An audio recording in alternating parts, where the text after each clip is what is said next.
ఈరోజు ప్రస్తుతం మనం కర్నూలు మహానగరంలో ఉన్నాం. ఈ వినాయక చవితి వేడుకలు ప్రతి ఒక్క గల్లీలో, ప్రతి ఒక్క వాడలో, ప్రతి ఒక్క గ్రామంలో, ప్రతి ఒక్క డిస్టిక్లో, ప్రపంచం మొత్తం మీద వినాయక చవితి వేడుకలు చాలా అంగరంగ వైభవంగా ఘనంగా జరుపుకుంటున్నారు. మరి బుధవారపేటకు సంబంధించి ఇక్కడ జమ్మిచెట్టు ఏరియాలో బుధవారపేటలో శ్రీ ఏకలవ్య వినాయక భక్త బృందం వారిచే ఒక 20 అడుగుల విగ్రహం ఇక్కడ నెలకొల్పబడి ఉంది. మరి దీనికి సంబంధించినటువంటి ఈ committee members, Ekalavya Vinayaka Chavithi committee members మనతో ఉన్నారు. శివ మరియు సీను, వీరందరూ కమిటీ మెంబర్స్ ఇక్కడ ఉన్నారు.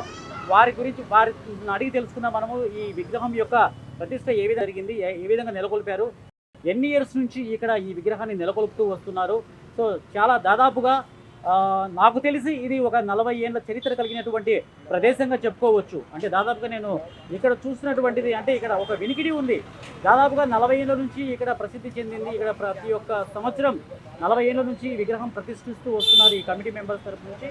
మరి వారు ఉన్నారు, వారి మాటలోనే మనం అడిగి తెలుసుకుందాం. శివ చెప్పు, ఇక్కడ ఎన్ని ఇయర్స్ నుంచి ఈ విగ్రహాన్ని మీరు నెలకొల్పుతూ వస్తున్నారు? 45 ఇయర్స్ నుంచి.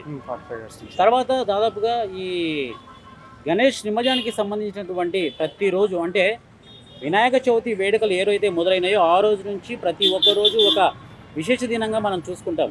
తర్వాత ఒక్కొక్క రోజు ఈ అన్నదానం కార్యక్రమం అయితేనేయండి, తర్వాత ఈ అల్పాహారాలు సాయంకాలం పూట కూడా వితరణ చేస్తూ ఉంటారు. సో అవల్ల జరుగుతున్నాయా? జరుగుతున్నాయి. సో ఎవ్రీడే డైలీ అల్పాహారం జరుగుతుంది, అన్నదానం జరుగుతుంది. లాస్ట్ 2-3 డేస్ అన్నదానం జరుగుతుంది. రోజు పూజా కార్యక్రమాలు అన్ని రోజు బాగానే జరుగుతున్నాయి. తర్వాత ఈ 45 ఇయర్స్ నుంచి ఒక చరిత్ర కలిగి ఉంది ఈ ప్రదేశం. దాదాపుగా 45 ఏళ్ళ నుంచి మీరు ఈ విగ్రహాన్ని నెలకొల్పుతూ వస్తున్నారు. మరి అప్పటి నుంచి ఇప్పటి దాకా ప్రతి ఒక్కరూ బాగా కష్టపడుతున్నారు, విగ్రహాన్ని నెలకొల్పారు. కానీ ఈ బుధవారపేటకు సంబంధించినటువంటి పీపుల్ అంటే ఈ ఏరియాకు సంబంధించినటువంటి వాళ్ళు ఏ విధంగా మీ కమిటీకి సపోర్ట్ చేశారు? మా ఏరియా వాళ్ళు, మా పెద్దవాళ్ళు కానీ, మా కమిటీ మెంబర్స్ కానీ చాలామంది మాకు ఫుల్ సపోర్ట్ ఉండడం వల్లనే మేము ఇంత గ్రాండ్గా ఈ గణేష్ ఉత్సవాలు బాగా జరుపుకుంటాం. ఓకే. తర్వాత ఈ గణేష్ నిమజ్జనానికి సంబంధించి ఇక ఒక 4 రోజుల్లో గణేష్ నిమజ్జనం జరిగిపోతుంది. సో ఎటువంటి జాగ్రత్తలు మీ కమిటీ తరపు నుంచి, ఎటువంటి అవాంఛనీయ సంఘటనలు జరగకుండా ఎటువంటి జాగ్రత్తలు తీసుకుంటున్నారు? మేమన్నీ మాకు స్టేషన్ పరిధి పక్కనే ఉంది కాబట్టి మాకు ఏ ఆటంకాలు, గొడవలు అనేటివి ఏం జరగవు. మాకు స్టేషన్ వాళ్ళు కూడా ఫుల్ సపోర్ట్ ఇస్తారు.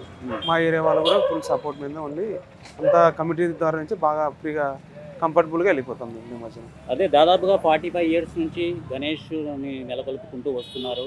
మరి ఈ కాలనీకి తరపు నుంచి కానీ, ఈ కాలనీ ప్రజల తరపు నుంచి కానివ్వండి, తర్వాత ఈ గణేషుని మీరు ప్రతిష్ఠించడం వల్ల ఇక్కడ శుభాలు ఏమైనా జరిగాయా? మంచిగా జరిగిందా మీకు కానీ, మీ కుటుంబాలకు కానీ? అన్నిటికీ ప్రతి సంవత్సరము అందరికి బాగా జరుగుతున్నాయి.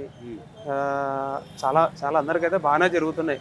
ఏ ఆటంకాలు రాకుండా అంతా ప్రతి సంవత్సరం ఆ ఏరియా వాళ్ళకి అందరూ బాగానే జరుగుతుంది. ఏ ఇబ్బందులు లేకుండా అందరూ బాగున్నారు, అంతా హ్యాపీగా ఉన్నారు. Okay, right. Thank you Seenu, thank you Shiva.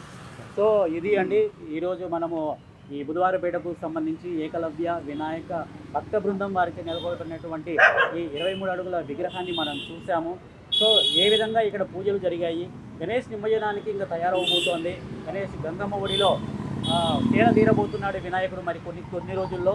So ఎటువంటి జాగ్రత్తలు తీసుకోవాలనేది వారి మాటలోనే మనం అడిగి తెలుసుకున్నాము.